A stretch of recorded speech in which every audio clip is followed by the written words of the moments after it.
மாதவரம் பகுதியில் ஒரு கோர விபத்து நடந்திருக்கு. இதனால் தாயும் அவங்களுடைய 6 மாத கை குழந்தையும் இந்த கோர விபத்தில் பலியாகியிருக்காங்க.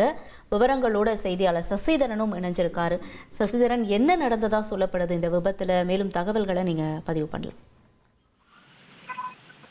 கண்டெய்னர் லாரி மோதி தாயும் குழந்தையும் உயிரிழந்திருக்கக்கூடிய சம்பவம் பெரும் பரபரப்பை ஏற்படுத்தியிருக்கிறது.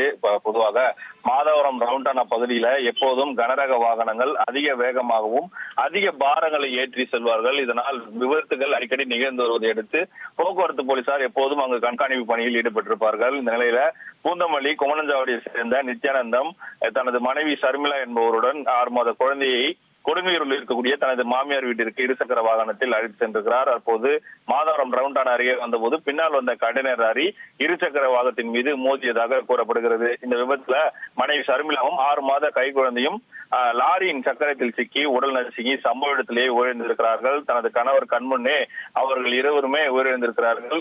அவர் நித்யானந்தம் மட்டும் உயிர் பிழைத்து அரசு ஸ்டான்லி பொது மருத்துவமனையில் சிகிச்சை பெற்று வருவதாக கிடைக்கப்பட்டிருக்கிறது. தகவல் அறிந்து சம்பவ இடத்துக்கு வந்த மாதவரம் போக்குவரத்து போலீசார் உயிரிழந்த தாய் மற்றும் மீட்டு ஸ்டான்லி அரசு பொது மருத்துவமனையில் உடல் ஆய்வுக்கூறுக்காக வைத்திருக்கிறார்கள். இந்த சம்பவம் குறித்து மாதவரம் போக்குவரத்து புலனாய்வு போலீசார் கண்டெய்னர் லாரியை ஓட்டி வந்த சேர்ந்த பவுன்ராஜ் என்பவரை விசாரணை மேற்கொண்டு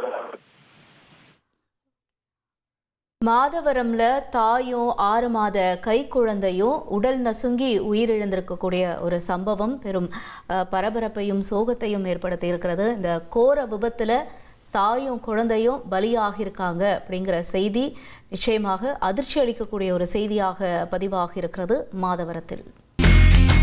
இனி செல்லும் இடமெல்லாம் செய்தி.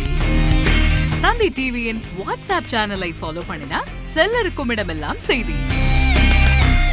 இதோ QR கோட் இப்பவே ஸ்கேன் பண்ணுங்க, ஃபாலோ பண்ணுங்க.